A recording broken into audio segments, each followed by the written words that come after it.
que eu conocí a Manolo, que estábamos os dous na prácticamente da directiva, e ele colaboraba todo con Basilio, non? E con Casado Nieto, que é o tema tamén da cultura en Cataluña.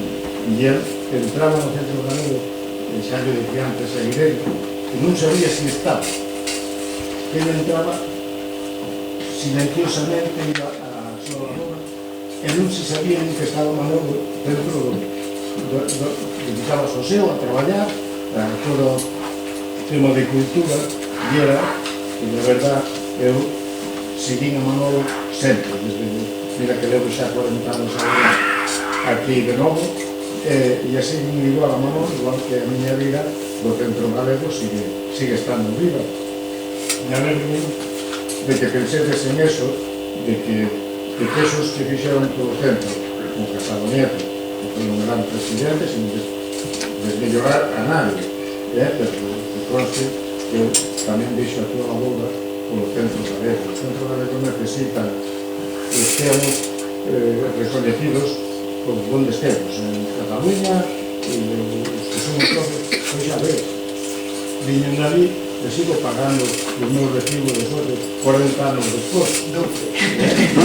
O sea, que alegro moito que fixera de esto por Manolo, por experiencia de Jesús,